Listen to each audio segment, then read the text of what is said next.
Mirë, një shpjegim të shkurtër çfarë ka ndodhur. Jeni lajmëruar mbrëmjen e kaluar, nga kush jeni lajmëruar për të ndaluar hyrjen themi në kantier? Ne jemi njoftuar, kam një deklaratë përgatitur, po vijojmë me deklaratën e përgatitur dhe pastaj mund të marrim nëse ka pyetje paqartësie.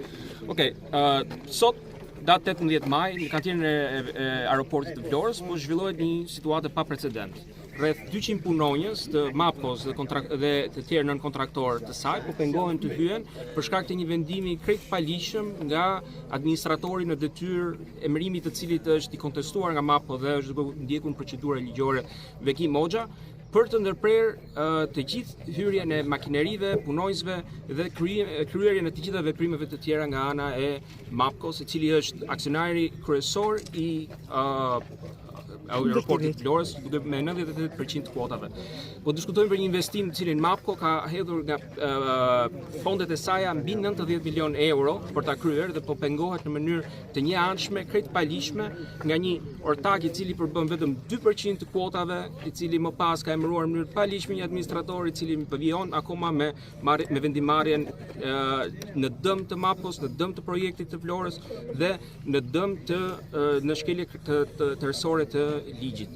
Për këtë situatë është njoftuar që ditën e premte Prokuroria e Vlorës, është njoftuar kryeministri i vendit, është njoftuar Ministria e Infrastrukturës dhe Energjisë, autoriteti kontraktor.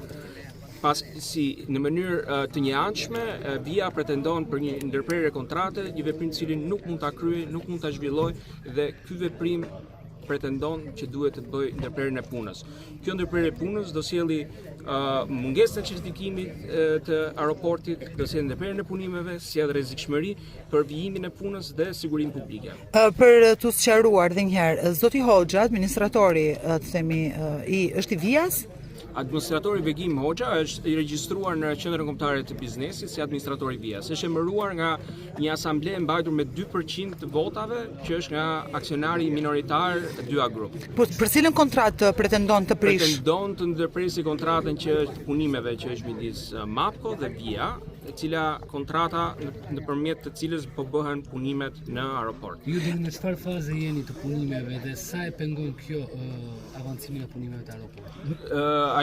Punimet janë thuajse të përfunduara, por në momentin që pengohet hyrja e punonjësve, edhe sikur të jemi duke diskutuar për 99% punimet përfunduara, nëse ti e ndërpret në mënyrë të menjëhershme, nuk arrihet dot 1% që për të plotësuar 100% punimeve. Mund të projektin këtë muaj? Nëse do na lejohet të hyrja në kantier, vijimi i punës, hiqet urdhri për pengimin e punonjësve